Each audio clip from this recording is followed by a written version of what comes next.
All right. Welcome to our semi-disorganized constructed set review for Adventures in Forgotten Realms.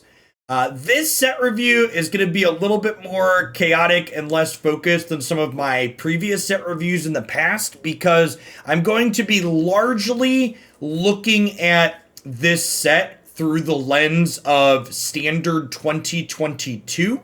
Which for people that aren't familiar, that refers to standard for the fall when things are rotating. Because Arena is going to be adding a queue on Thursday where you can play a standard format with just Zendikar, Kaldheim, Strixhaven, and this Adventures in Forgotten Realms set. That's also going to be the format for upcoming Hoaglandia Open on Sunday the 11th.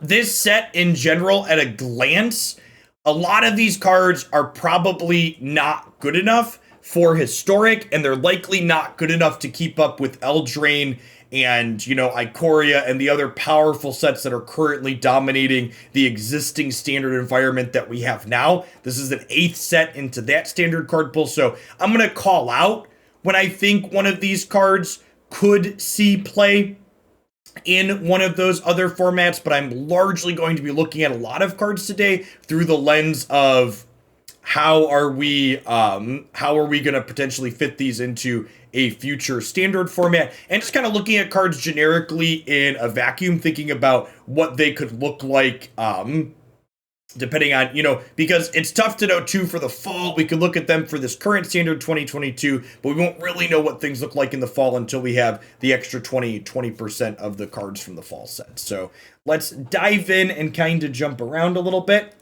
To start, we're going to take a look at there are 5 Planeswalkers in this set. And honestly, I think Grandmaster of the Flowers is probably one of the best of the set of 5 Planeswalkers that they've printed.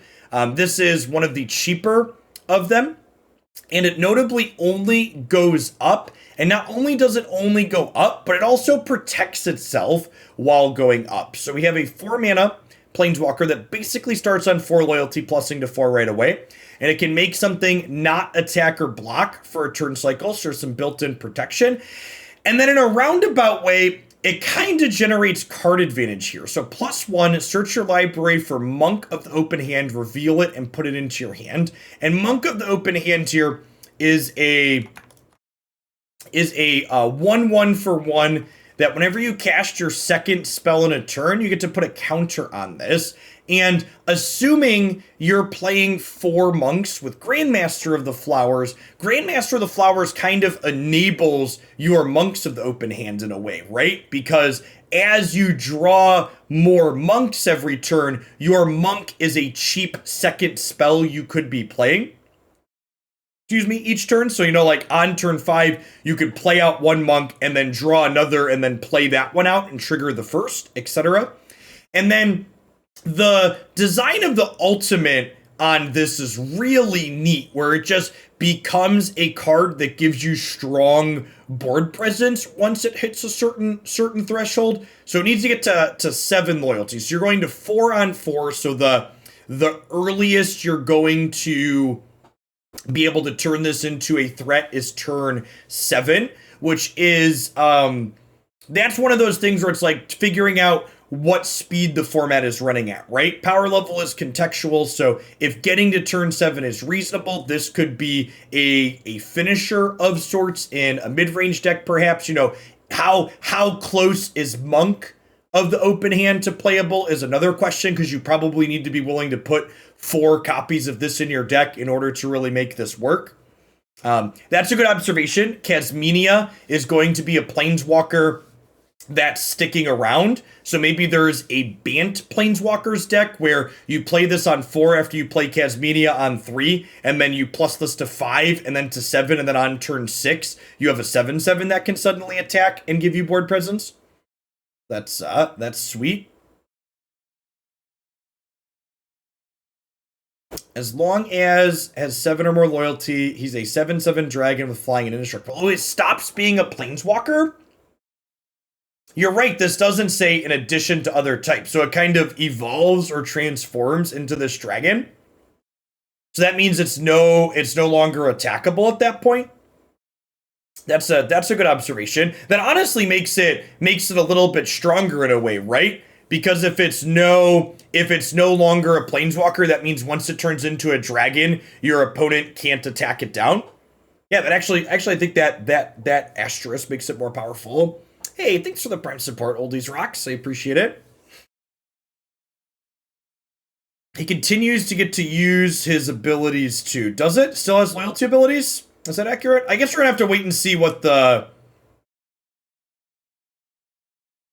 So it's a creature with loyalty abilities, so it can no longer be attacked. We're gonna have to wait and see for the rules document to see if that's exactly how that works. But if it works in the way that chat is confident that it works, so chat sounds pretty confident here, which basically means it's a coin flip that it works that way. So we'll see.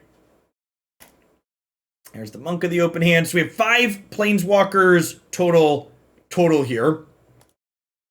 We have a 6 mana Planeswalker, which in the current standard environment, 6 mana is way too slow for this type of effect. That being said, there's a good chance standard slows down a little bit, and the types of value engines that we have access to are different, that this effect could be powerful. You know, we have Strixhaven Liliana as another 6 mana card advantage planeswalker, and I kind of like that they're moving in the direction of these card advantage planeswalkers being 6 instead of 5, because it's a little bit harder for cards like this to take over the game when they come down on turn 6. So this draws 2 cards and puts a card for your hand at the bottom of your library. So not quite a draw 2, but provides some selection with its card advantage. Create an illusion token with power and toughness equal to twice the number of cards in your hand, and then exchange your hand and library. So protects itself a little bit on the downtick, powerful card advantage on the uptick. Again, the question is going to be, is 6 mana a price you can afford to pay for sustained card advantage, and what the standard format looks like? How good are your tools that keep you alive? And how full can you keep your hand too as well, right? Because this is actually, like, people are saying it doesn't have removal, but, like, you know, if you cast this and you still have 3 cards even in your hand when you cast this on turn 6, it's going to make a 6/6, right? Power and toughness equal to double the number of cards in your hand. So, like, think about, you cast this on turn 6 and you have 3 cards in hand. You downtick, you make a dog. You have a 6/6. Then the next turn, you draw a card up to 4. You downtick, make another dog. Suddenly, you have 2 8/8s in play. So, like, this could be a mixture of a powerful card advantage along with a pretty quick finisher if you're a control deck that's capable of generating card advantage. Yeah, this could be a card that, like, when you need it, is finding you cards that you need, but when you don't need cards, suddenly you're going to close out very quickly with the -2.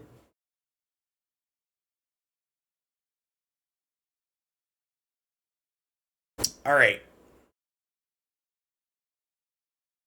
Lalith, the Spider Queen. Whenever a creature you control dies, put a loyalty counter on this. Oh, this is interesting. So no uptick. So this is a 5 mana card advantage planeswalker that draws on a 0, downticks for 2, and then you get an emblem with whenever an opponent is dealt combat damage by 1 or more creatures you control. If that player lost less than 8 life this turn, they lose life equal to the distance. Okay, so the emblem's kind of whatever. One interesting contextual way to think about this is this says -3 here, but it's really kind of a -1 in a way, right? Like, it's a -1 on suspend where you're, like, cashing some of it back in down the line. And she is just a Howling Mind effect in a roundabout way, where she could just sit here. She doesn't protect herself or plus while doing it, but she is going to provide you with extra cards every turn. So honestly, if there's some kind of, like, swarmy creature deck that's interested in the black colors, interested in playing it, oh, that's a nice feature. The borderless cards are so sweet.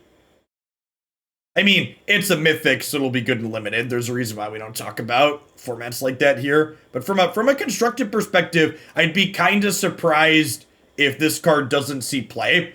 It's able to apply pressure against control. It's able to generate card advantage against control. The board presence will be useful against other creature decks. Both menace and reach are relevant keywords in different spots. Yeah, Sedgemoor Witch is a card that's sticking around from Strixhaven. This card could work very, very well with that.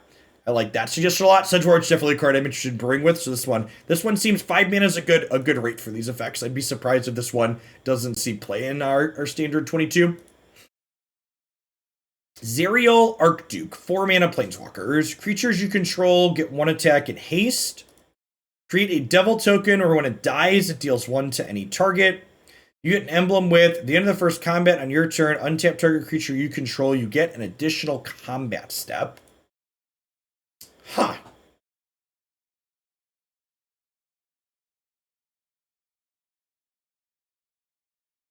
This could be okay. This is kind of an interesting top end to a red aggressive deck. Yeah, because like if you have a board presence, it gives you extra attack. It also gives you haste on any cards you play after Zariel plays out. And then the 0 here gives you board presence if you don't already have board presence. The emblem is not an I win the game emblem, but it also gets to it fairly quickly, and it does provide a reasonable effect that you're not unhappy to have in an aggressive deck. Yeah, and it does ultimate quickly, so it comes down in pluses to 5, and then it pluses to 6. It is worth noting that it doesn't plus while creating board presence to protect itself, but probably a decent rate. Like, if this card is an appropriate red aggro top end in Standard's gotta be in a really good spot, right? So I hope this card is playable as a top end. I would love to be dealing with this after spending the last 2 years getting Ember Cleaved. Thanks for the 20 months, Sound of Silence. Welcome back. This is a neat design that's flexible in a couple of different ways. It protects itself and ultimates quickly. Hopefully this one is reasonable for aggressive decks. Eliwick Trumberstrum. Venture into the dungeon. Do we have the dungeons listed on this page? We don't. Venture into the dungeon. Look at the top 6 cards of your library. Reveal a creature card from among them. Put it in your hand. If it's legendary, you gain 3 life. Creatures you control get trampled, haste, and 2/2 for each differently named dungeon you've completed. So I would be kind of surprised if venturing into a dungeon is even a standard 22 playable mechanic. We're going to dig into the rest of the set here, but I would kind of be surprised if there's enough incidental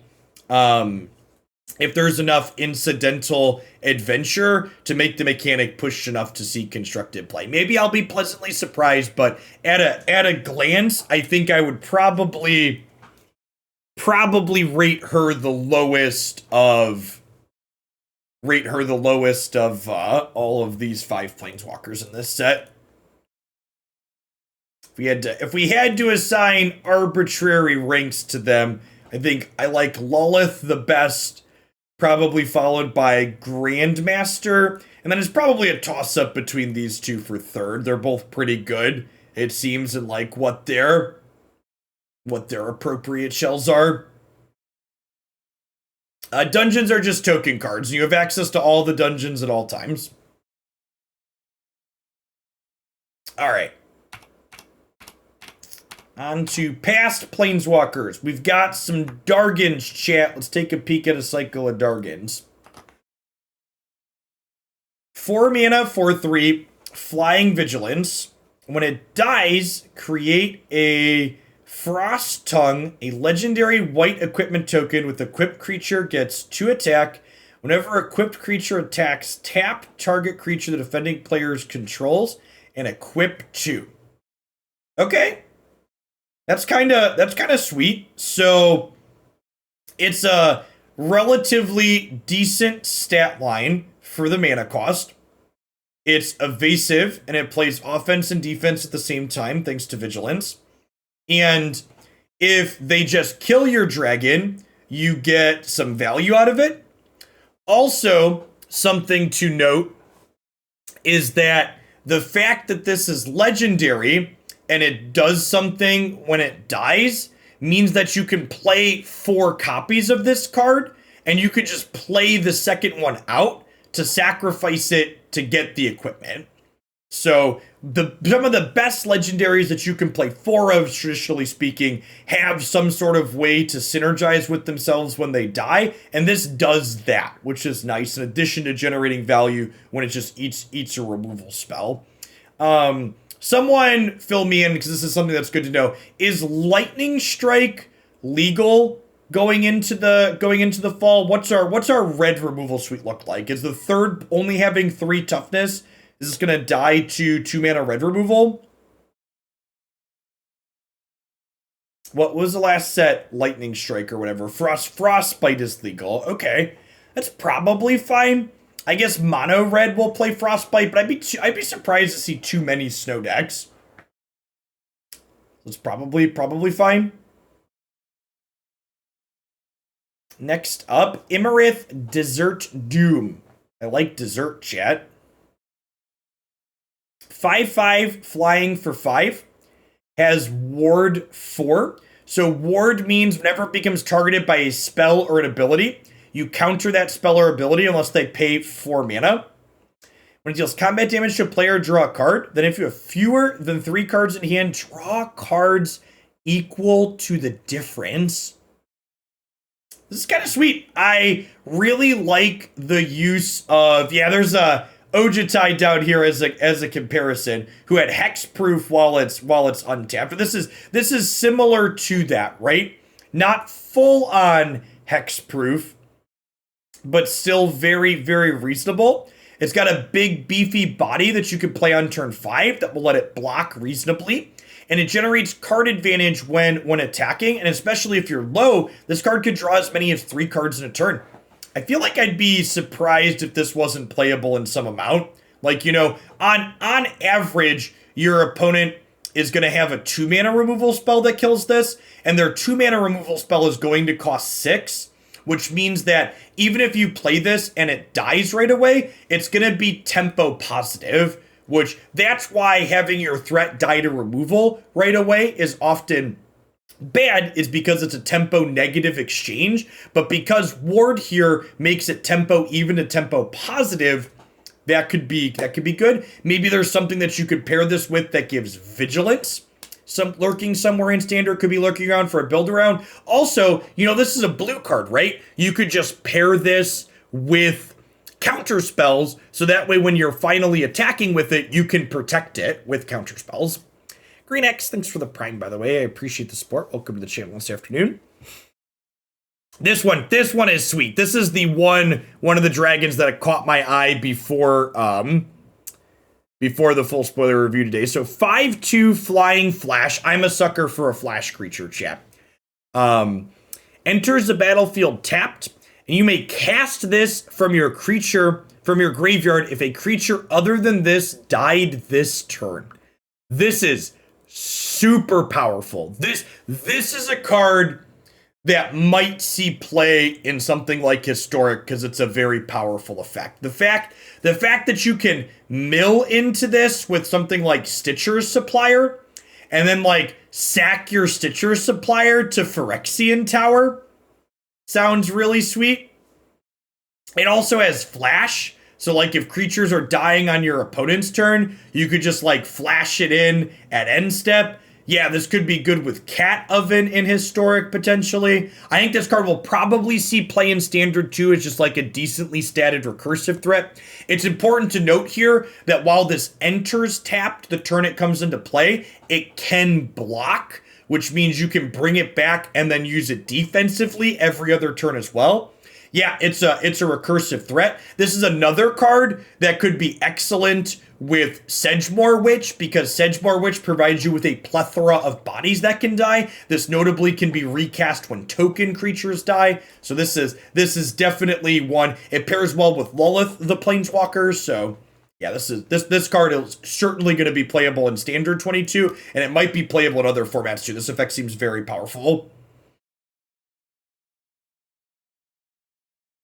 Inferno of the Star Mounts. Flying haste can't be countered. God bless. Gotta be able to punch Gandalf in the face, chat. Fire breathing, and then should you go full Timmy and have its power hit 20 via fire breathing, it deals 20 damage to any target. This could be historic playable. It can't be countered. Yeah, like the question in historic is this better than 6-mana Chandra? And it could be, honestly, because this comes into play and it attacks Teferi and sticks around, whereas 6-mana Chandra usually has to trade off for Teferi. So this part here is flavor text. You're probably not going to do this in Constructed. The rest of this card is an okay rate for what it's doing. So I think this is probably going to see at least sideboard play in Standard. I would expect this to see play in Historic as well.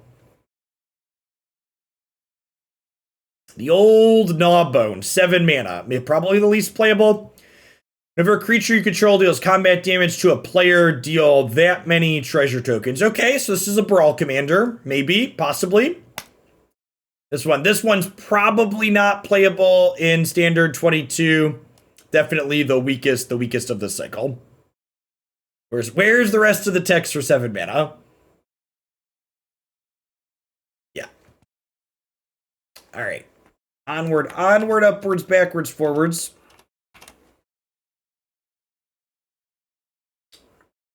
I think we're just going to click through most of the rares and mythics in the set. Book of Exalted Deeds. I don't have a ton of build-around submissions for going into this set, but I do have one for this, and this card is hilarious. So, at the beginning of your end step, if you gain 3 life this turn, create a 3/3 flying white angel token. Exile Book of Exalted Deeds.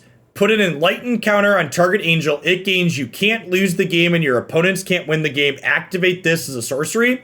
So this works with Faceless Haven, as people are pointing out in chat, which sounds fantastic. There's also a possibility that this card is just decent in some kind of angel shell in Historic. You know, we've seen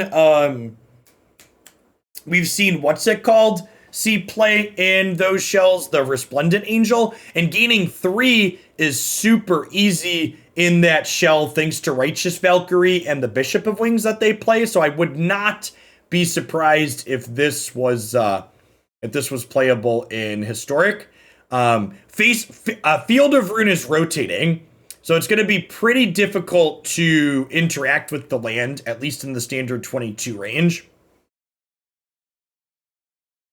All right, Demi Lich. Demi Lich, chat, or as I like to call it, Demi, another reason that Brainstorm shouldn't be legal. Quad blue. This spell costs 1 blue less to cast for each instant or sorcery spell you cast this turn. I would like to say that I think it's very smart from a design perspective that Wizards of the Coast at the very least had the foresight to put this card in the color combination that's not known for casting lots of cheap instants and sorceries in the same turn. LOL, JK, of course they fucking made it blue. Come on now, chat. Like, this is like, come on. It's just so ridiculous. And then, like, you get down to, like, the rest of the text on here, where it's like, whenever this attacks, exile 1 target instant or sorcery card from your graveyard, copy it, you may cast that copy. But wait, there's more. You may cast Demi Lich from your graveyard by exiling 4 instant or sorcery cards in addition to paying its other costs. So you can faithless looting this into the bin in Historic, along with your Phoenix, and then you can exile the 4 instants or sorceries you cast to make it free. So you just like looting, dump some other cards, cast your Brainstorm, cast your Ops, and then you like bring your Phoenixes back and you bring your Demi Liches back and you like have a grand old time. So it's also not legendary. Yeah, so you could have multiple of this and multiple Phoenix and just, yeah, it's a something. And then honestly, the other part of it too is that like it doesn't even have to be specifically graveyard focused either, right? Like you can recur it from the graveyard, but it's not like Phoenix where you cast Rest in Peace and suddenly you can't do it. Also, this card's a combo enabler too, right? When talking about standard for a second, exile one target instant or graveyard, copy it, you may cast the copy. In standard, you can use this as Mythics Mastery, chat. You could discard your Make a Treasure token Magma Opus on 2, cast Demi Lich on 3, attack Flashback Magma Opus on turn. Oh, it's not for free. Listen, chat, I'm a Magic player. I can't read. All right, you have to pay mana for it. Fine, they didn't fuck it up that bad. I got it. I'm wrong. All right, it's still very good and historic. Probably, maybe fringe playable in standard. So, in standard 22, in standard, this part of the card is not super relevant. However, in standard, this could simply be a 2 to 3 of as a control finisher because you want to be casting lots of instants and sorceries anyways, so you can incidentally recast this from the bin as your game goes along. So in historic, this card's going to be good with Phoenix to turbo things out. In standard, this will be a recursive, grindy card, and it might see play in something like Legacy or Modern because of cheap cantrips in Legacy and things like Mana Morphos in Modern. Yeah. Yeah, the fact that you could just like exile 4 instants and sorceries and pay 4 blue for this when you're empty-handed seems really strong for Modern, or for Standard. All right, next up. Speaking of Legacy and Modern, this card says, when it enters the battlefield, if you haven't completed the Tomb of Annihilation, return this to its owner's hand and venture into the dungeon. So there's three dungeons, and Tomb of Annihilation is one of them. But the other two also have effects. So in Modern, with the card Rooftop Storm, this card is a zombie.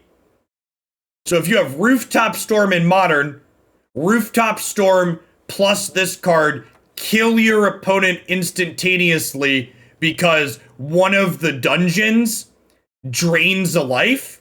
You just never complete Annihilation, and you sit here and cast this constantly, venturing into one of the non-Annihilation dungeons. In Legacy, Allurin does the same thing, but for 4 mana. So this card is a 2-card combo with Allurin in Legacy, and with Rooftop Storm in Modern. Which is kind of sweet. Honestly, I hope we get Rooftop Storm into Historic, because I think a 6-mana enchantment comboing with this in Historic is probably fine and sweet. Flame Skull, 3/1 flying, can't block. When it dies, exile it. If you do, exile the top card of your library. Until end of turn, you may play one of those cards. Until the end of your next turn. Whoa. Wow, that's really good.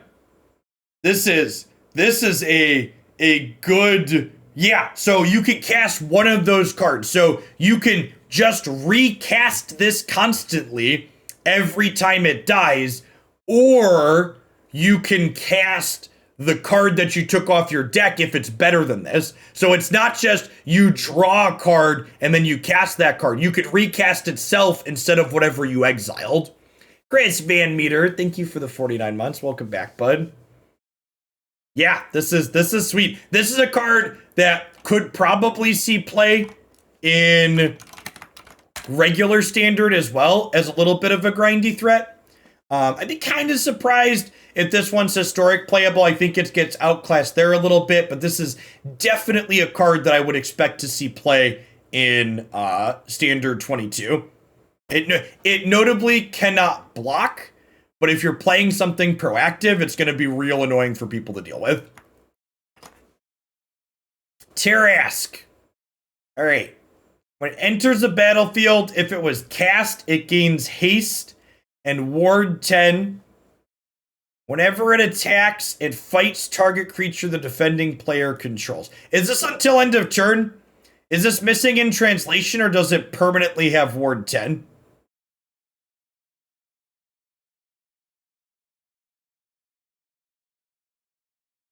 Permanently. Okay. Neat. I'm sure that'll be easy to remember in paper.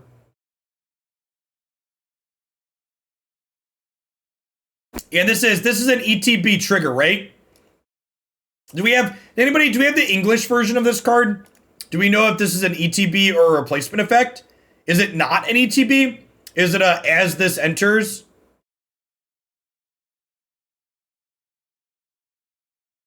Yeah, we'll need to see the exact English wording. It's as it enters like Riot. Okay. Has haste and ward 10 as long as it was cast. Okay, sweet. Sure, there's the English version. So it is not a trigger. You cannot respond to this with the removal spell. Still probably not playable. This is probably an EDH card at 9 mana, but it's sweet. Honestly, from a kind of yikes perspective, just to give a quick once-over from a Magic greedy perspective, looking at these Mythics, if we consider these 4 Planeswalkers likely to be playable, we have like 8 playable Mythics, 9 playable Mythics, 10... 11, like 11 out of these 15 are like pretty playable. Yeah, Greed got the shaft on all of them. And this one's playable in non-rotating format, so a lot of playable Mythics in this set. It's looking like, especially for standard. All right.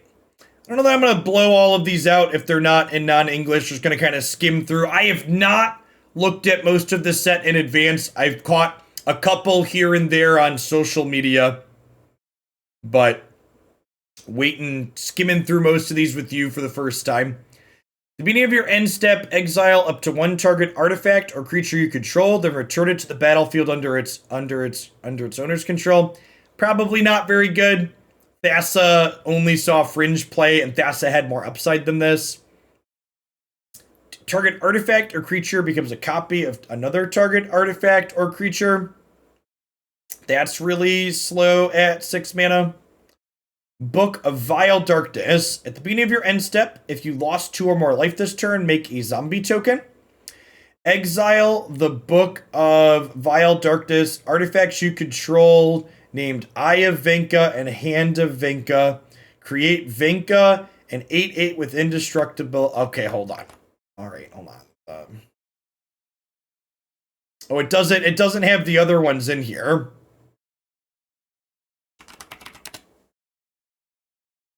Venka.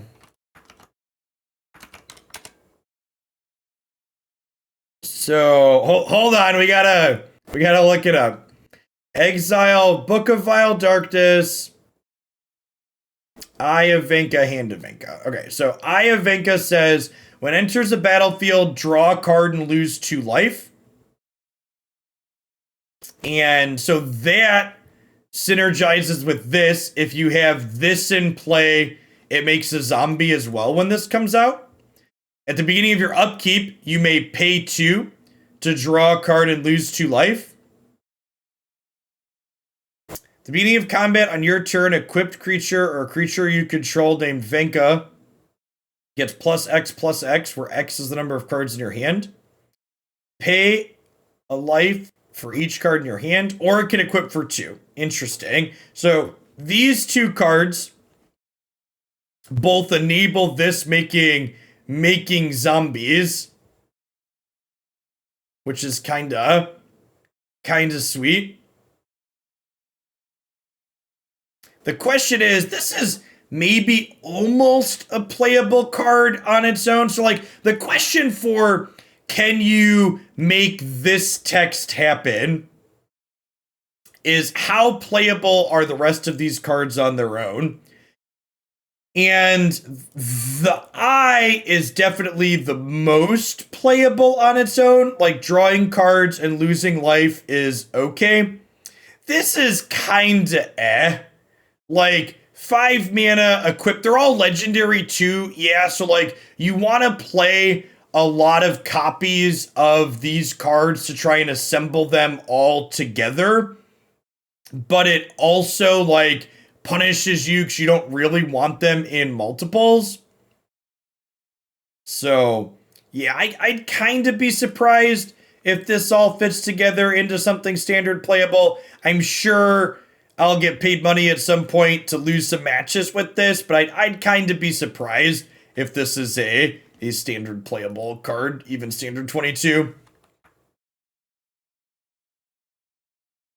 That's cute for historic. These are all artifacts, and Karn the Great Creator finds all of them. That's kind of adorable. Sure. Other goblins you control get 1/1. It deals damage equal to the number of goblins into the battlefield under you control. That's the ultimate chess spoiler review. I'm sure I'll get paid money to lose games with this. Deals damage to the amount of goblins into battlefield target, any target. What goblins are legal in standard? Let's pull a format set. So what is it? It's Strixhaven, Zendikar Rising, Kaldheim, and then Adventures in Forgotten Realms, type line, Goblin Search. Sort by rarity. What playable goblins exist? Sure. I'm like, chat, the people that are like, Jeff, you're missing that the token gains the abilities. The token is good enough as just an 8/8. I get that it gains the abilities too. The question is not, is the token good enough? The question is are you going to get to that token consistently? To which the question is probably a resounding no. Yeah, if you're getting to the token, the extra bullshit that it does is probably not relevant. Yeah, there's probably not enough goblins in standard for this to be useful or relevant in standard 22. Long rest. Return X target cards with different mana values from your graveyard to your hand. If 8 or more cards are returned this way, your life total becomes equal to your starting life total. Exile long rest. Okay. So this is like a flexible Seasons Past. However, Seasons Past didn't exile itself, right? If I recall correctly. And it put it on the bottom of your deck. Yeah, I don't know about this one. Like, it's a 5 mana draw 2. That's probably not good enough. This is probably an EDH card. It's gonna be sweet in Brawl. Dear Wizards, give us back historic Brawl, thanks. Dancing Sword seems like a sweet one. Equipped creature has +2/+1. It equips for 1, so the rate at which you get equipment on is reasonable. And when the equipped creature dies, you may have this turn into a 2/1 sword with flying and ward that's no longer an equipment. So one of the downsides to having a bunch of equipment in your deck is occasionally they kill all of your creatures that have your equipments on, and then suddenly you have nothing left to do. And the fact that this optionally can stop being an equipment and start being a creature seems very powerful. I think white aggro is probably going to be one of the base better aggro decks heading into standard 22.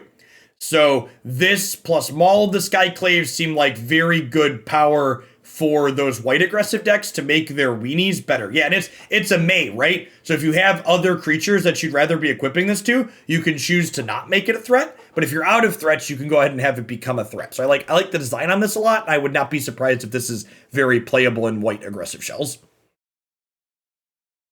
When it enters the battlefield, gain control of target creature for as long as you control Mind Flayer. So the power level of a card like this is going to be contextual depending on what removal spells the creature decks in the format are playing. I would not be surprised to see this as like a sideboard card inside of control decks, because control decks that don't play many creatures game one can board this in, assuming that their aggressive opponents are likely trimming some of their removal in the post-board games, making this more likely to survive. So I think I would not be surprised for this to see some amount of play, especially in sideboards in control decks. Thanks for the follow, Quintivus. To whoever asked, yeah, the whole set review is going to be start to finish up on the YouTube channel for sure. Forsworn Paladin. 1/1 menace for 1. Pay 2, pay a life, make a treasure token. Target creature gets 2/0. If mana from a treasure was spent to activate this ability, it also gains Death Touch. So this has a little bit of built-in evasion. If I have learned anything, it is that don't undervalue Menace. It pushes lots of damage, especially in small creature decks.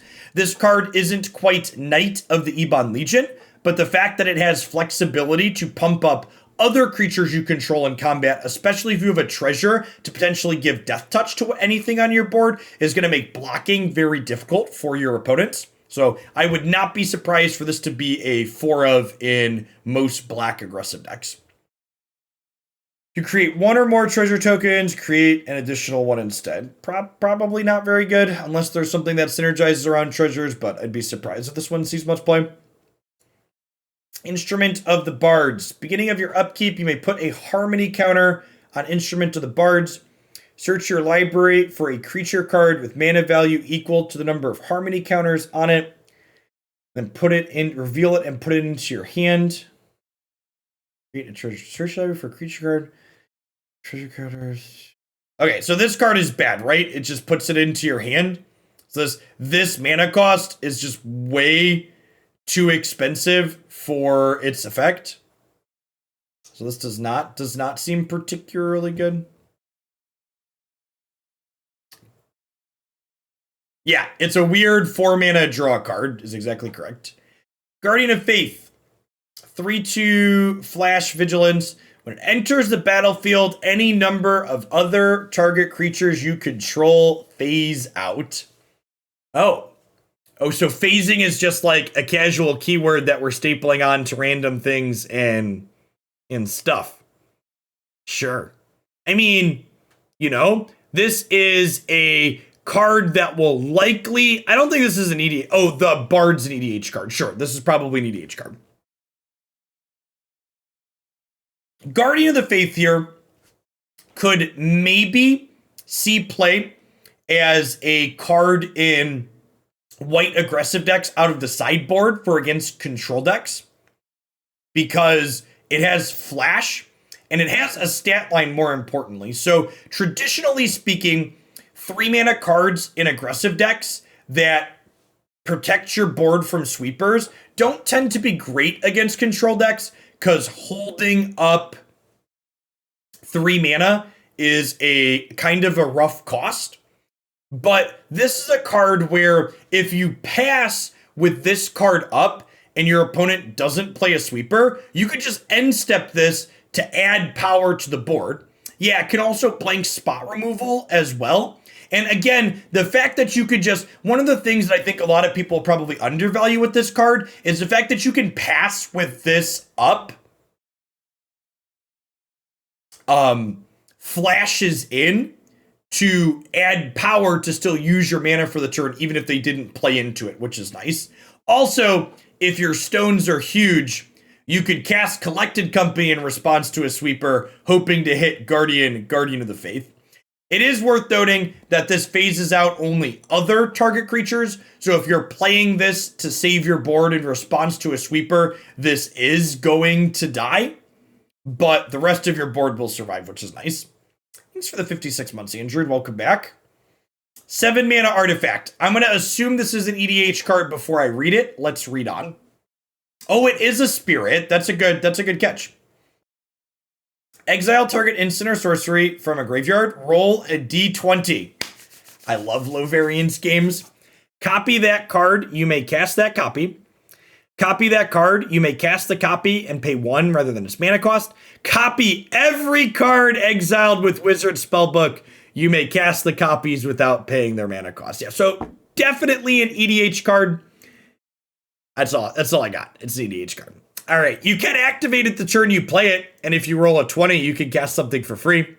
It's sweet. It's a neat design, but likely not constructed playable, even standard 22 playable. Westgate Regent. 4/4 flyer for 5. Ward, discard a card. When this deals combat damage to a player, put that number of 1/1 counters on it. Wow, this is sweet. This is sweet. We haven't gotten to the uncommons yet, rest in peace. We're only on the rares. This is so Ward here with discard a card means that they have to 2-for-1 themselves in order to kill it, which is great. And this also closes very quickly, right? It hits for 4, and then it hits for 8, and then it hits for 16, and then they should be dead by then. And the body is decent, and it has evasion.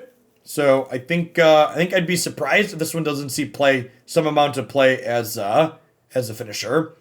Yeah, this is a vampire for 3 mana Sorin in Historic. Could definitely potentially see play there. Definitely potentially. Not very non-committal ship. Delina Wild Mage. Attacks. Choose a creature you control. Roll a d20. Create a tapped attacking copy, except it's not legendary. It has exile this creature at end of combat. Create one of those tokens. Roll again. Cute. So, a 4 mana 3/2 that has to attack to get its ability. Probably not playable. Probably. This card was errata. The roll again is a May. Listen, chat, I saw a Reddit thread that said erratas are ruining Magic. Could you believe that they would have errata this card before it's even released? You can't just edit Magic cards, chat. They are sacred. Damn kids these days and their erratas. Frogamith. Trample, haste. When it deals combat damage to a player, exile that many cards from their graveyard. Put a 1/1 counter on it for each creature exiled this way. Oh, so we have Scavenging Ooze at home. Scavenging Ooze is a little bit scary, chat. A little bit scary. This probably isn't good enough. The stat line for 5 mana is not great. I guess the fact that it has haste means that you might be able to sneak a hit in when your opponent is tapped out. But it's also a 5 mana threat that when it dies to a removal spell, it doesn't generate any value. So I'd kind of be surprised if that one's playable. Selfless Paladin. 3/3. When it attacks or enters the battlefield, venture, your other creatures get +1/+1 as long as you completed a dungeon. To set a low bar, Selfless Paladin is probably the best venture into the dungeon card that we're likely to see in this set, but I'd still be kind of surprised if it's good. The fact that this is legendary and it doesn't work well with itself if you draw multiple copies feels kind of bad. and the venturing through a dungeon takes a little while. So by the time you're able to get this to the +1/+1 for everything, it's probably going to be pretty outclassed as far as this buff goes. Storm, thanks for the follow. Good afternoon. 2 mana. Can't be blocked as long as it's attacking alone. 1 deals combat damage to a player, venture into a dungeon. Okay. Maybe this is better than the Paladin even.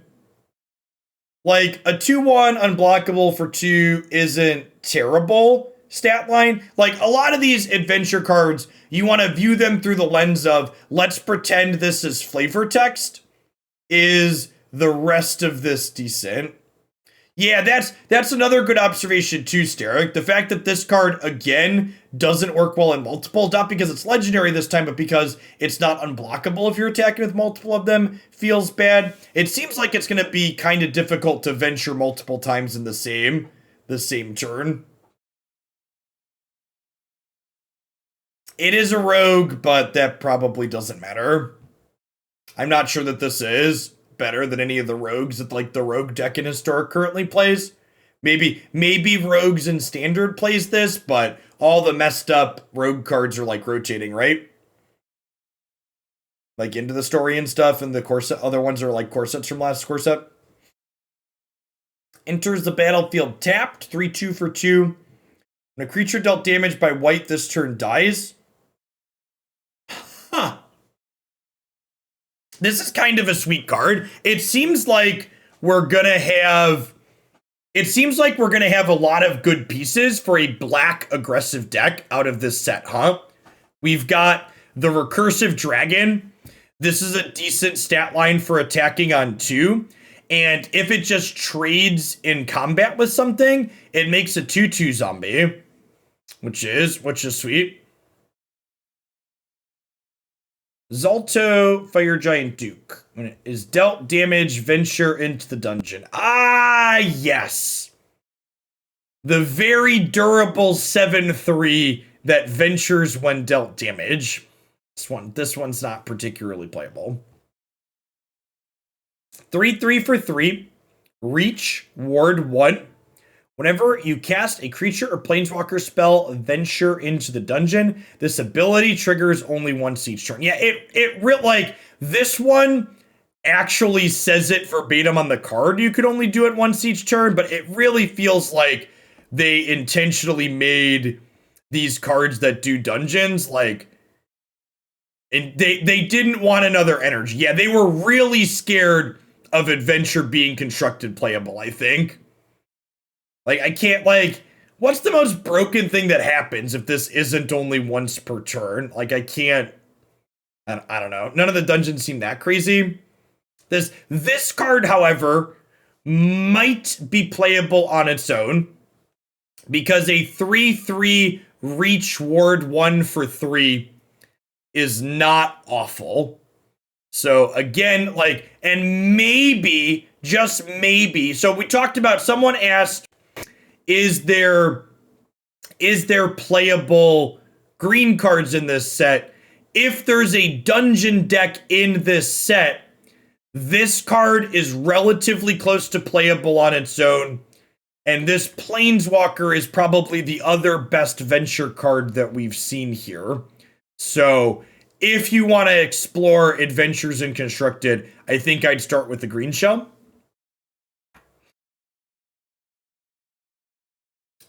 Oswald Fiddlebender.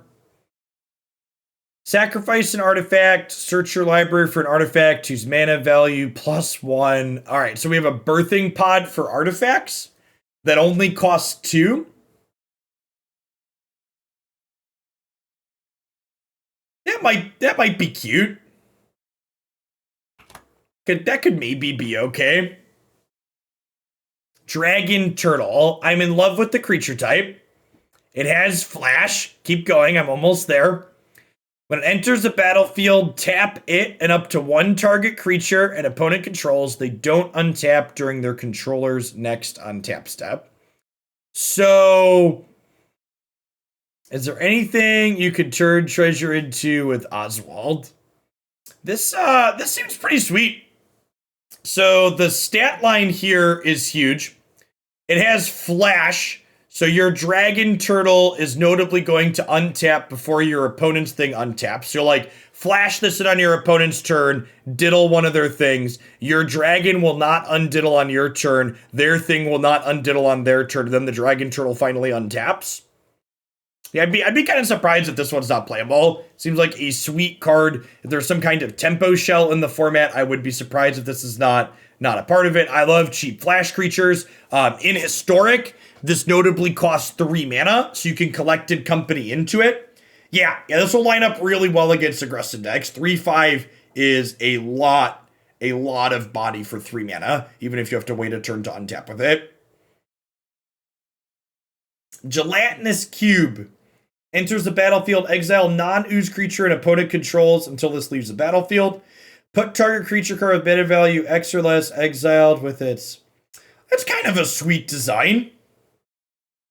I like this a lot. This is a really neat take on, really flavorful take too on the kind of Banisher Priest style of effect. There's a decent stat line on this creature as well. 4/3 for 4 is decent. So I would kind of be surprised if this one doesn't see play. This could be another card that's maybe decent inside of a black aggressive shell because of its stat line in addition to its disruptive ability. Yeah, very comparable to Chupacabra. Chupacabra saw plenty of standard play, and this is a bigger stat line, even if you have to pay some. It also exiles things notably too, which could be relevant in different spots. Meteor Swarm deals 8 damage, divided as you choose between any number of target creatures and or planeswalkers. This card's probably pretty good, huh? It says basically 4 mana Hero's Downfall in red. So it costs at least 4. So for 4 mana, it's like a mono red kill target planeswalker. I think that's probably decent. And like if you spend 5 or 6, it could probably be one-sided sweep your opponent's board in the right situation. Yeah, I think this card's probably very good. It's got good amount of flexibility on it. This could be a card that aggro decks board or control decks main deck, I think. Gelatina Acre. It's not English, that's why I can't spell it. Orc Jelly, got it. Enters the battlefield with X counters. When it dies, if it had 2 or more counters, create a token. That's a copy of it at the beginning of the next end step. That token enters with half of those counters rounded down.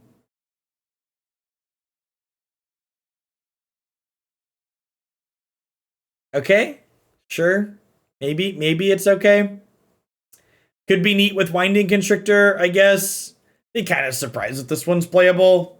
I guess like, so think about it on curve. You play this.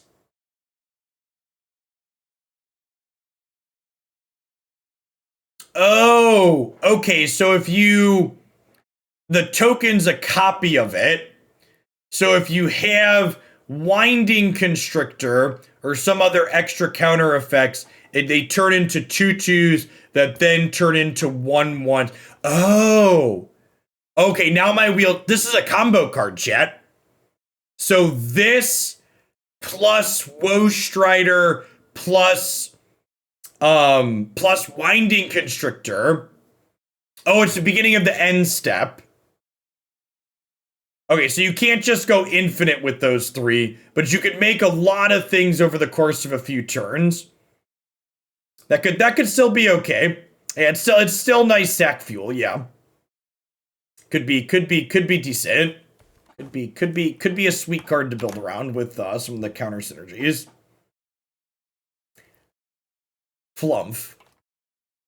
When it's dealt damage, you and target opponent each draw a card.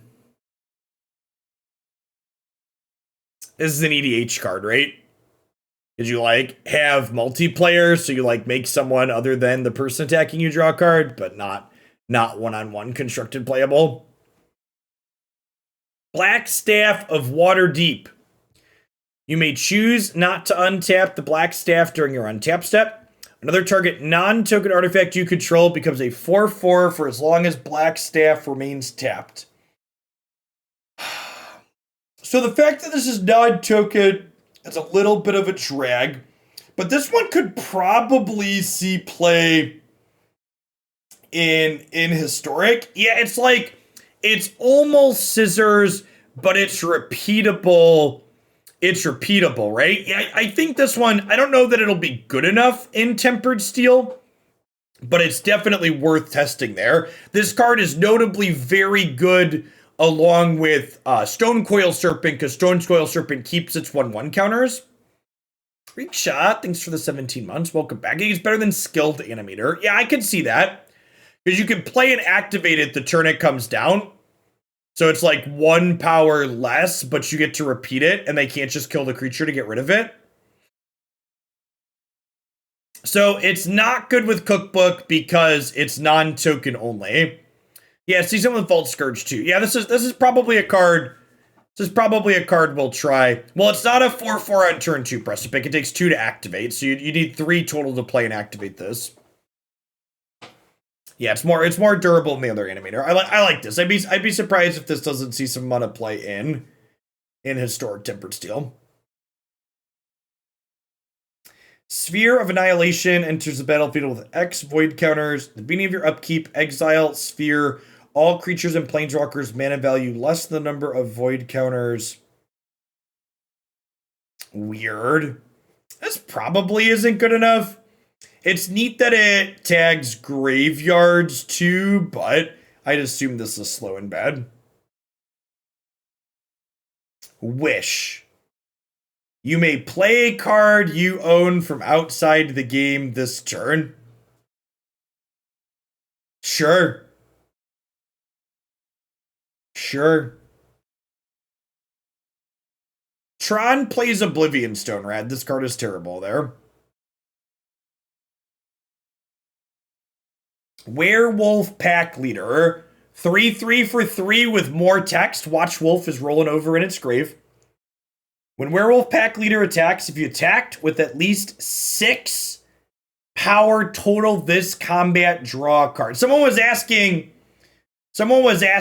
where the good green cards were.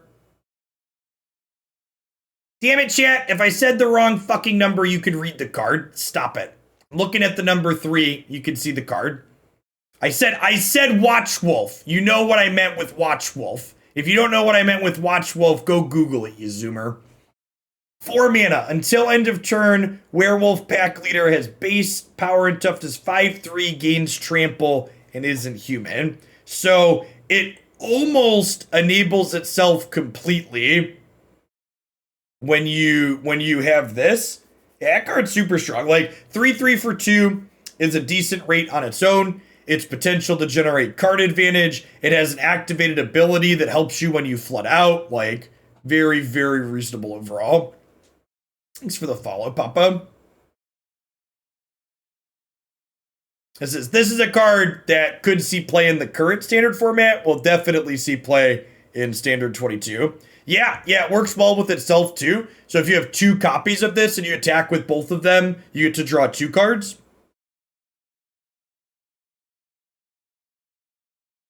Plate Armor.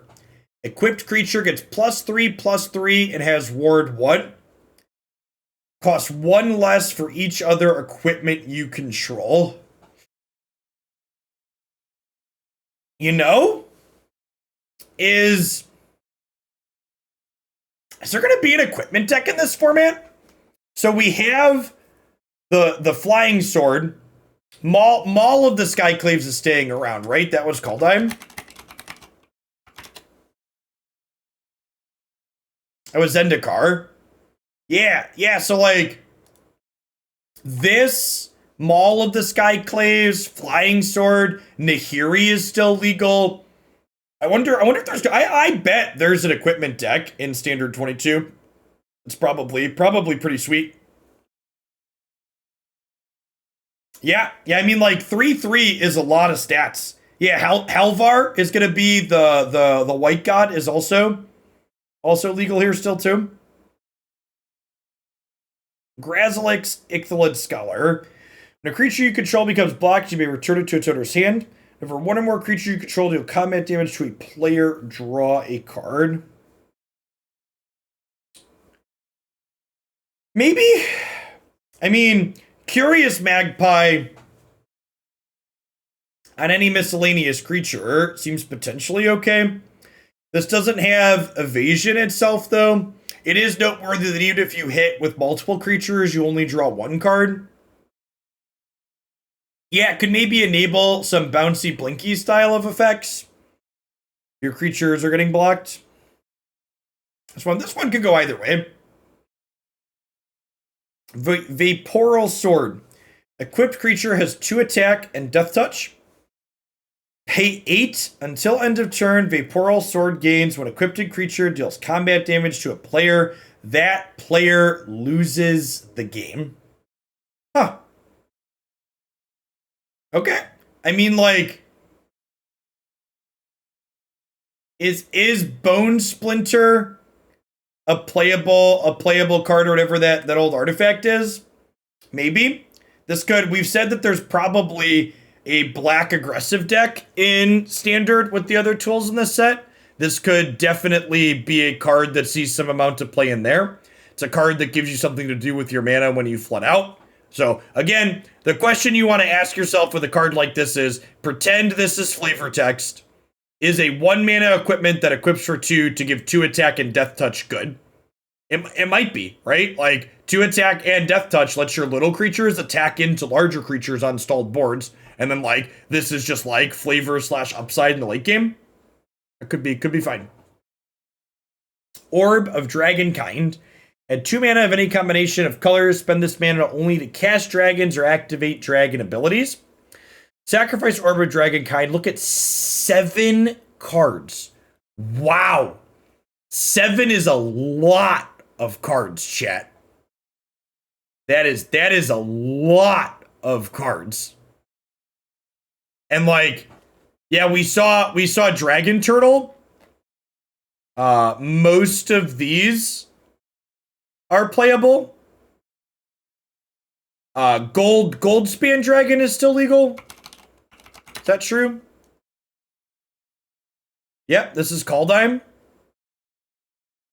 I said hand. I didn't say battlefield. If I said battlefield, I apologize. We have the blue-red legendary dragon from Strixhaven. Yeah, I would bet that there's a blue-red dragon deck in the format. And that Orb of Dragonkind is probably pretty good. Orb of Dragonkind even enables a splash as well, so you could potentially play a third color. Turn 3 Goldspan? No, this turns 1 mana into 2. So not quite turn 3 Goldspan, but turn 4 Goldspan. Is Sprite Dragon still legal? What's that? Was that one rotating? That was a Godzilla card. That one's rotating. So for regular Standard, this could get Sprite Dragon. I'm thinking about Standard. Chat, regular Standard is gonna be rogues and cycling and adventures bullshit. I'm not thinking about that. I'm thinking about the sweet, like, chat. We've been looking at cards for an hour. This set review would have been like 15 minutes if I was thinking about historic and current Standard, okay? Like, we'd be fucking done by now because none of these cards are playable, okay? Most of them are god-awful in the current Standard environment. I am really looking forward to playing the Standard 22Q on Thursday. You tricked me into playing Blue-Red Dragons during KTK. You can't do it again. I take that bet, Beetle. Circle of Dreams Druid. Green for each creature you control. Probably not constructed playable. Target creature or planeswalker an opponent controls phases out. If it's black, exile it instead. Okay.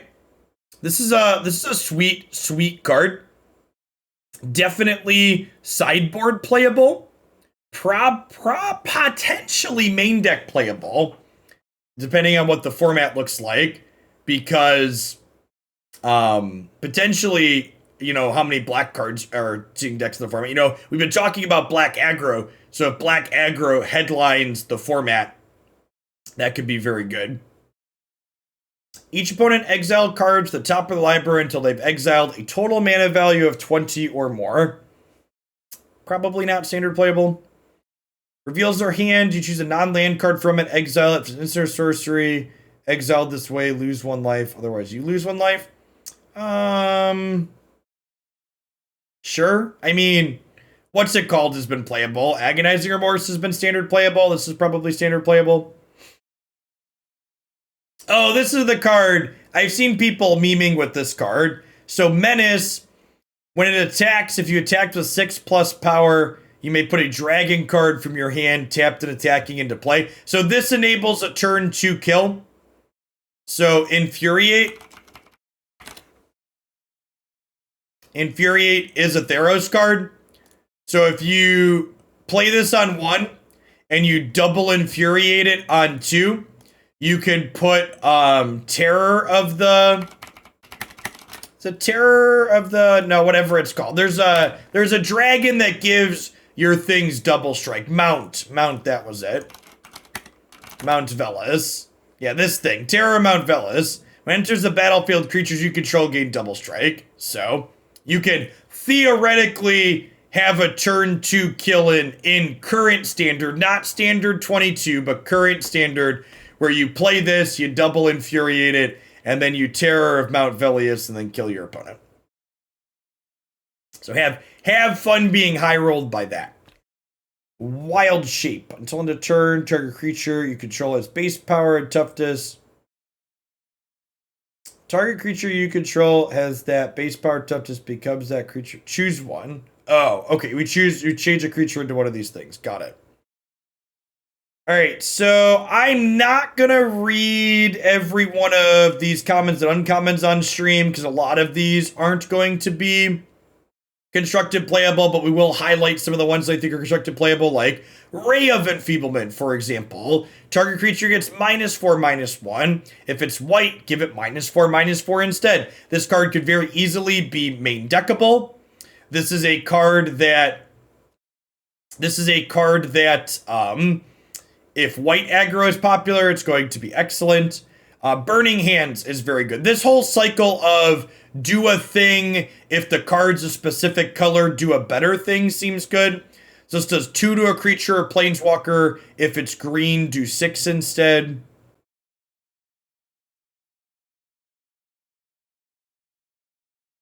Are there any other commons or uncommons chat thinks I should call out? Oh, Grim Wanderer is interesting. 5/3 for 2 with flash. Cast the spell only if a creature died this turn. This could be very playable. This is notably a 5/3 for 2, so maybe this could be collected companyable. Portable hole.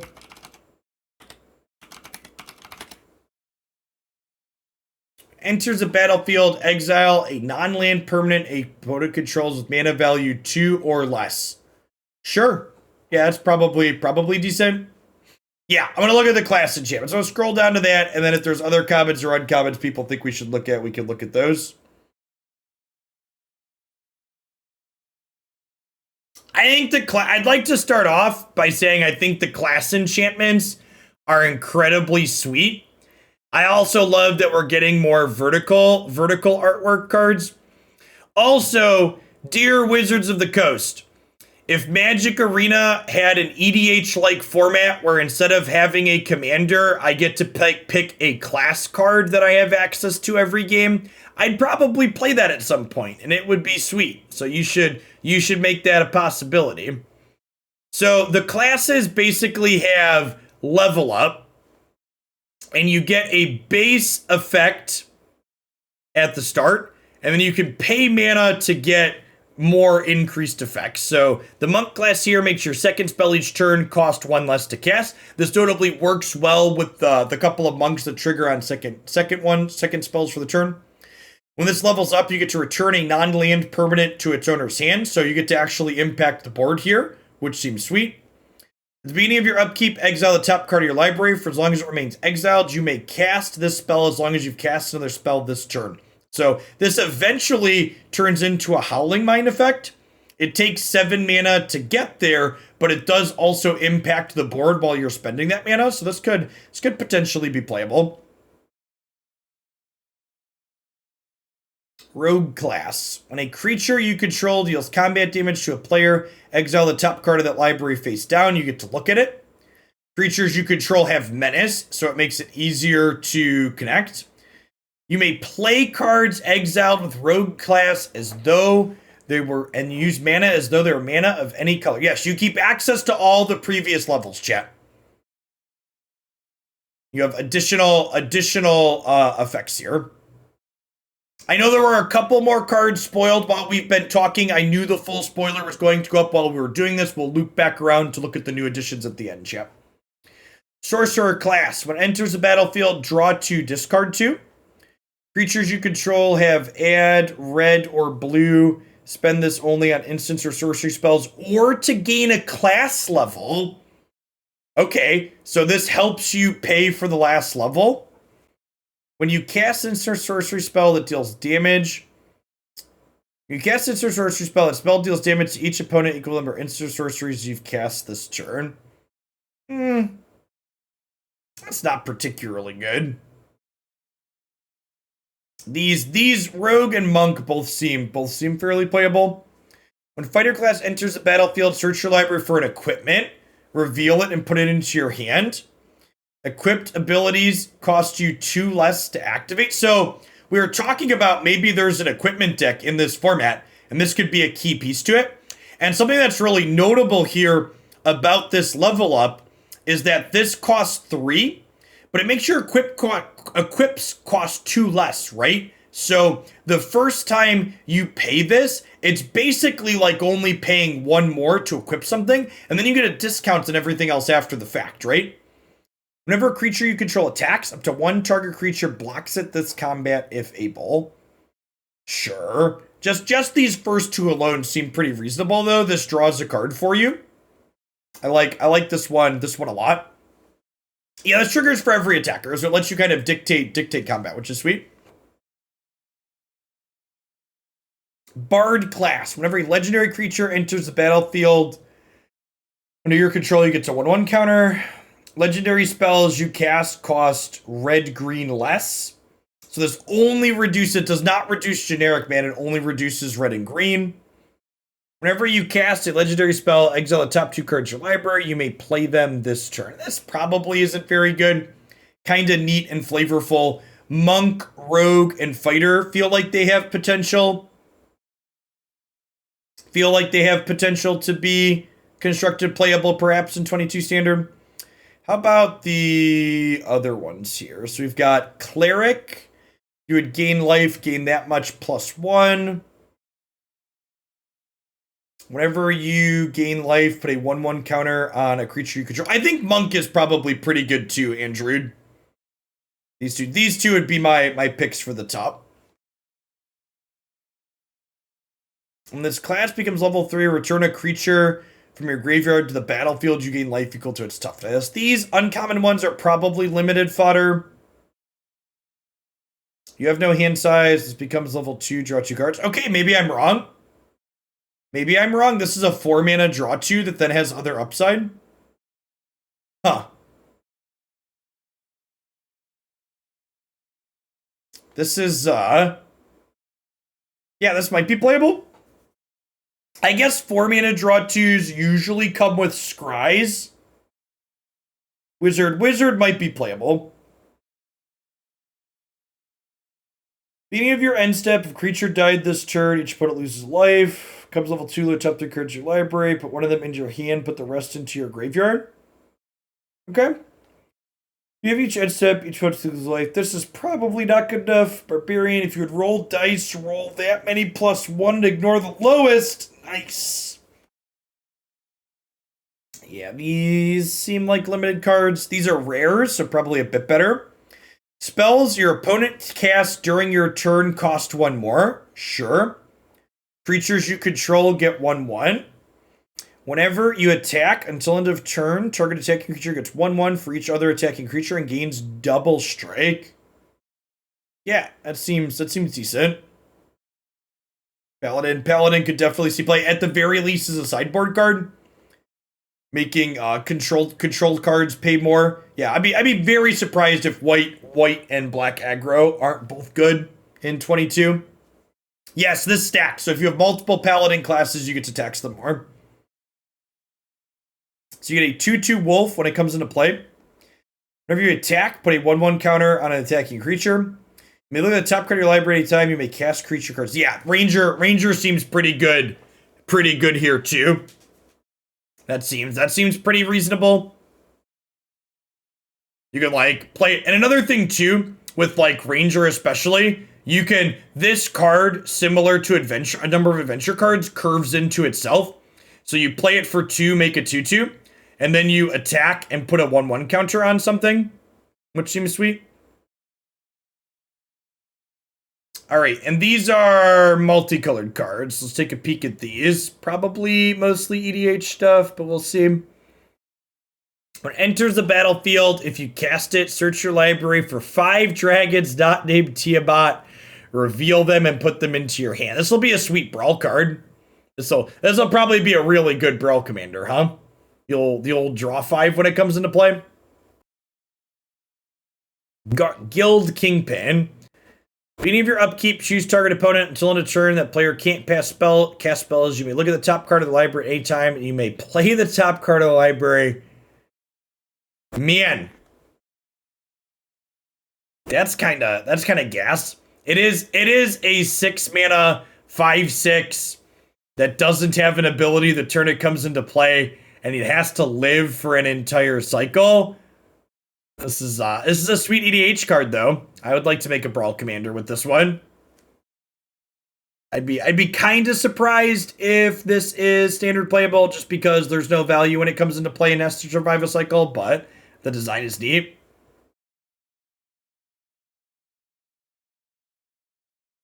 Skeletal Swarming. Each skeleton you control has trample, attacks each combat if able, and gets X attack for skeletons you control. Create a tap skeleton token. If a creature died this turn, create 2 instead. So, what was the... Someone in chat said, what was the red-white enchantment that cost 5 mana and made extra soldiers every turn that we played? Assemble the Legion. Yeah, so for context, this was a card that saw constructed play during its time in Standard. And I feel like this could be a similar effect to that, depending on where control decks are. So this is a card, if control decks don't have ways to readily take this off the board, this will be an excellent card to board into against them. So I know this is a little bit on the expensive side, but given the pedigree that this card had, yeah, this card's really good in multiples too. I would not be surprised if Skeletal Swarming was a card that saw a standard play, even if it's just inside boards for mid-range / control matchups. Beloved Ranger enters the battlefield. Create Boo, a 1/1 legendary hamster with trample and haste. Until end of turn, target creature you control gets base XX and becomes a giant in addition to its other types. So, probably an EDH card. It's a cool design, though. Go for the eyes, Boo. All right. Volo, Guide to Monsters. Whenever you cast a creature spell that doesn't share creature type with a creature you control or creature card in your graveyard, copy that spell. Huh.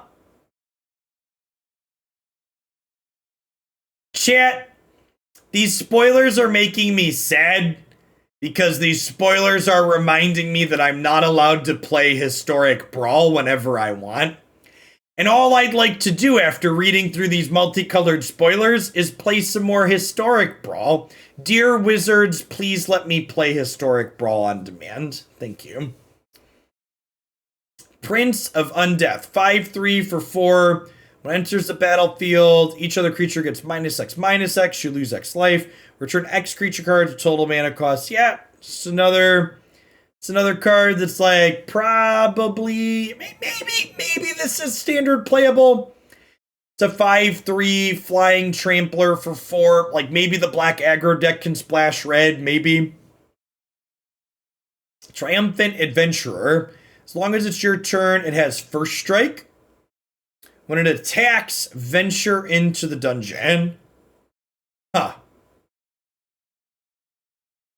So, this is the first adventure card we've seen that when you have multiples of it, you actually get to venture easily multiple times in the turn.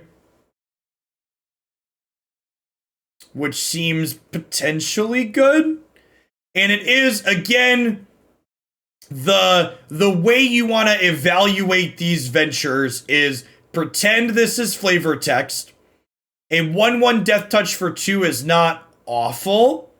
And first strike on our turn means it gets to attack in to trigger the adventure. So there might be something with some adventures if we have this card. Now, the other thing about this is the other better adventure cards in this set were green, and Abzan's probably a tough sell with the Triome rotating out of standard. So we'll see. Flying Lifelink Haste Adult Gold Dragon. Sure. We talked about maybe there's Dragons Matters cards, that dragon card that ramps. Like, I'm a big fan of 4-power flying haste dragons, and tagging Lifelink onto this means that's going to be difficult to raise. I could see this being playable in maybe a Jeskai Dragon set, Jeskai Dragons deck. Thanks for the follow, biscuits. Drizzt Do'Urden. Oh wait, this is an equipment card. Each creature you control gets +2 attack for each equipment attached to it. You may pay 0. This might be playable. Maybe. We'll see what the curve looks like in the red-white equipments deck, but I could see this being an okay couple at the top end with some of the other cards that we've seen. Depends on what the average card quality the rest of the things you have is. Drizzt Do'Urden. Oh, that's a good observation. This is our first free equip card coming into Historic. So we could Colossal Hammer people in Historic with this card, is good to know. So Colossal Hammer is rotating out of Standard, but this could be a Historic meme card with the hammer for sure. So big hammer's rotating, but you could do it in regular Standard for a little bit if you're willing to put up with Eldraine and stuff. But honestly, I'd be excited to try hammer time in Historic with this. Drizzt Do'Urden. 3/3 double strike. When it enters the battlefield, you get a 4/1 trample token. When a creature dies, with a power greater than Drizzt's power, put a number of 1/1 counters equal to the difference. So, so anytime anything, so like if a 5 power thing dies, he becomes 5 power. That could potentially be decent. There's also a, oh, that's a good observation too. It also doesn't say it has to be your creature that dies. That's a great catch. And the cat token that it comes with probably dies fairly frequently, but then that upgrades him to a 4. And this card, even if they have a removal spell, it gets a value from the extra body. Yeah, I wouldn't be surprised if this one's playable. I actually have a build around submission for this card in Standard 22, so we're going to be trying to make this one work on Thursday for sure.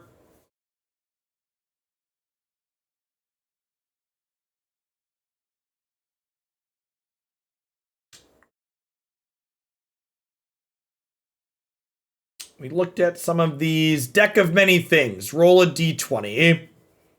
If the result, roll a d20 and then subtract the number of cards in your hand. The result is 0 or less, discard your hand. All right, so this and Treasure Chest are EDH cards. The rest of these look mostly like limited cards. Honestly, Dungeon Map could maybe be playable as a ramp spell in Brawl that lets you venture into the dungeon.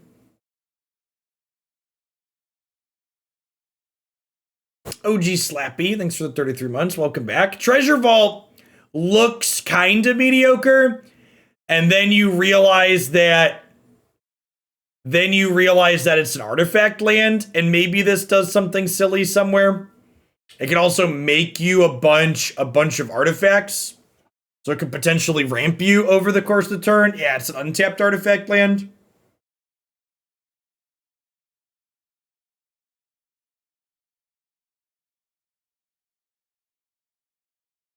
There's creature lands in the set. Speaking of aggro decks, all of these creature lands are probably playable. So enters play untapped if it's one of your first 2 lands. Until end of turn, it becomes a 3/3 with menace, and when this creature attacks, exile target card from the defending player's graveyard. That sounds great. Honestly, the mono-colored creature aggro decks are going to get to play 8 creature lands in Standard, which is kind of sick. You'll get to play whatever your mono-colored creature land is, you'll play Snow Mana, and you'll play Faceless Haven. Nest of the Hydra becomes XG, sure. That's could be okay. Probably playable. Creature letting your lands turn into creatures is really strong if you haven't played with these effects before. It's a 3/4 flying white dragon until end of turn. So this is the way you want to think about how efficient these lands are is you want to think about how much mana you're spending to how much damage you're dealing. So for example, this one has evasion, but its rate's not amazing. This is a pay 6, deal 3. You know, honestly, speaking as someone who's been beaten down by many a Celestial Colonnade, does Jeskai Control and Historic want to play this card? It probably does, right? Like, it's obviously not Colonnade, but like, the bar for playable and not Colonnade is probably decent. It comes into play untapped on the first 2 turns and it casts Lightning Helix. Okay, someone said the blue one's better. Let's keep looking and see what the rest of them are. Den of the Bugbear is very good. This was one I saw before today. Becomes a 3/2 that creates a 1/1 tapped and attacking. So this is 5 mana to activate and attack, basically, because you tap it as well. But it attacks for 4 effectively.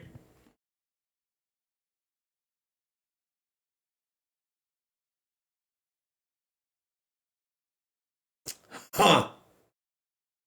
7/7 Ward 3.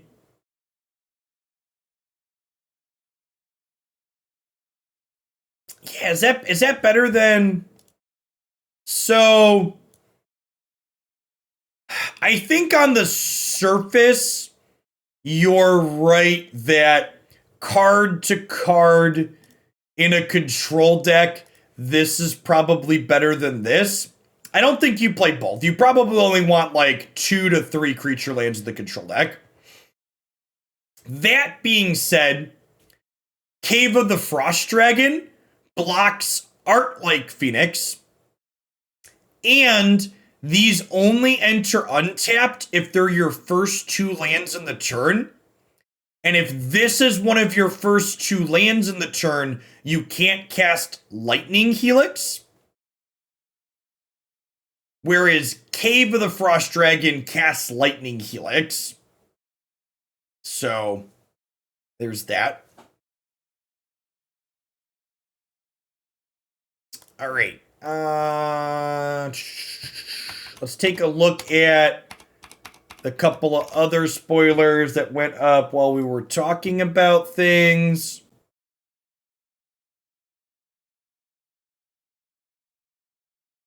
I'm talking about Historic RV, where Jeskai Control is definitely the best.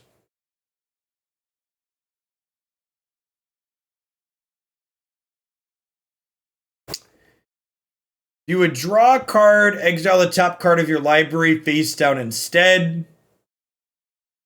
Draw 7 cards. Return all exiled cards from Asmodeus to their owner's hand. You lose that much life. This probably isn't playable. We have Gristlebrand at home. Yeah, it's an EDH card.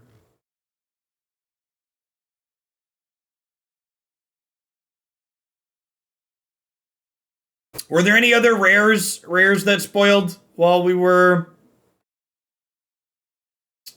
looking at things?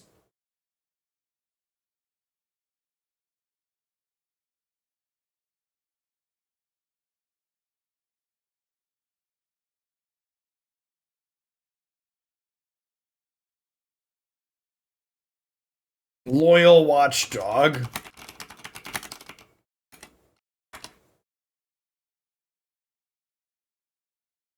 Can someone link it? Chat? Anybody have a link?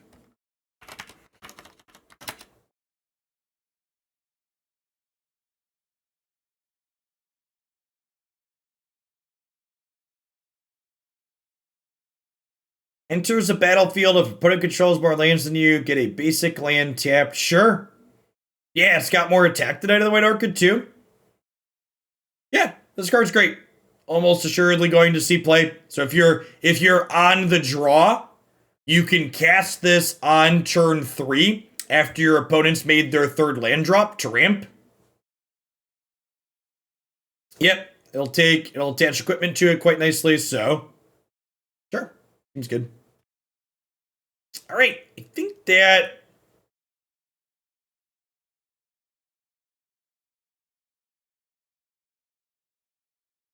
we got a dragon land. When it enters the battlefield, you may reveal a dragon from your hand.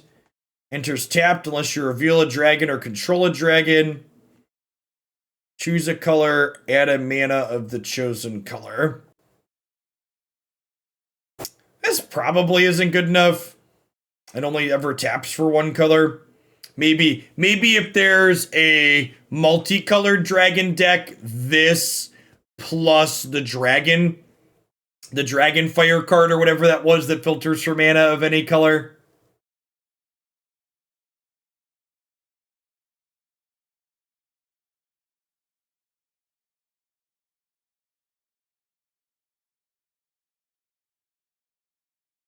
Yeah, it's a Brawl land. All right. I think we're going to wrap on the set review there. We talked for a while. It was an hour, almost an hour 40. If you missed any of it, it'll all be up on the YouTube channel. We got Dragonfire. Feel a dragon from your hand, or choose a dragon you control. Deals 3 damage to a creature, Planeswalker. Feel a dragon, or choose it deals damage equal to the power of that card to that creature instead. Sure. Maybe fine. I guess this is a deal 3 for 2. It just doesn't go to the dome. Yeah, oh yeah, that. Are there any other commons or uncommons we think I should look at for people that have been here the whole time?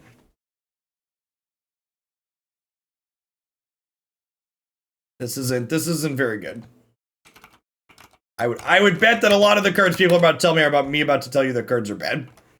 When it enters the battlefield, the top 4 cards of your library reveal an artifact from among them, put it in your hand, put the rest of the bottom in the order. This is probably not very good. Only looking at 4 cards is not a lot. This is going to frequently going to yeah, but like putting the artifact land in your deck is going to have a real cost because we don't have that much fixing. Like, what's the like? Just to give context to this card to explain why it's not good.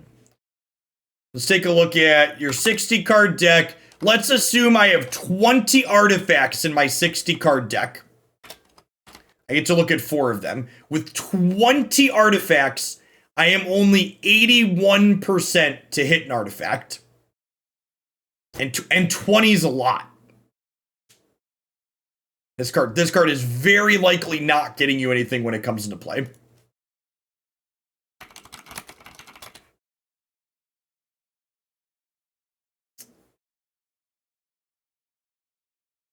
This is cute.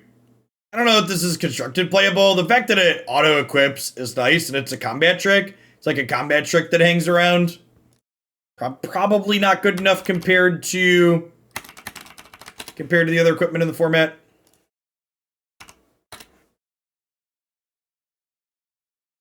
Boots of Speed doesn't find anything. There's a magic missile card. All right, I have to look at that one on principle. It helps if I spell missile correctly.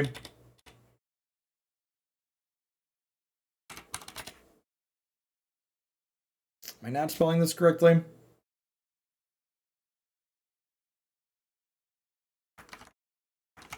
No, that's exactly what I had typed.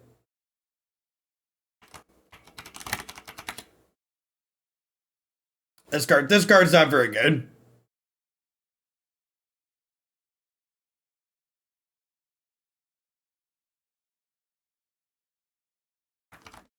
Will chat recommend any card that's anything other than not very good? Enchanted Permanent is a treasure artifact with sacrifice this. That's kind of cute. I don't know if that's very good, but it's a neat design.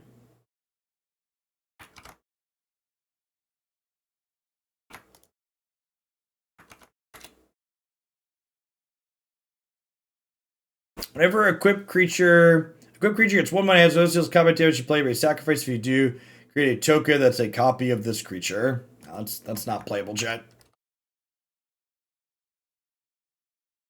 You find a cursed idol, destroy target artifact, destroy target enchantment, create a treasure token, adventure into the dungeon. No, sorcery speed naturalize is not good, chat. Thanks for the 20 months, Blades Queen. I appreciate that. Can't be countered, deals 3 damage, divided you choose between 1, 2, or 3 targets. No, 3 mana, sorcery speed, 3 damage, bad. All right. Anybody have anything for me that's a reaction other than this card is bad? Hey, look, it's another bad card.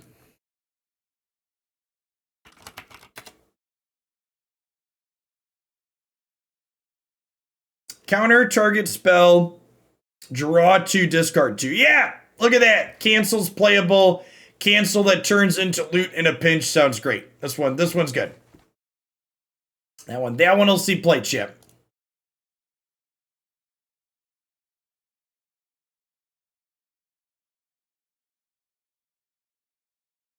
Additional cost to cast a spell, sacrifice artifact or creature, draw 2 cards, create a treasure token. No, this card's not playable. Is Village Rites rotating? Village Rites is still going to be legal, right? Yeah, it's Kaldheim. This card is much worse than Village Rites. Twice as much mana. Exile the top 3 cards target from the library. Choose one of them until your next turn. You may play that card. You may spend mana as or any color to cast it. Sure. This card's probably playable. A shatter that could be a utility card in other instances is fine.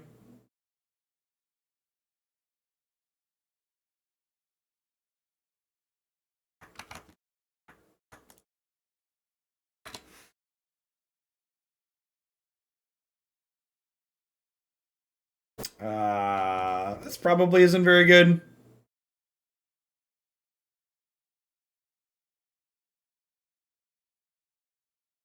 Yeah, the you find, you see. Modal cards are sweet. The modal cards are neat. The limited environment seems like it'll be neat with a bunch of modal cards.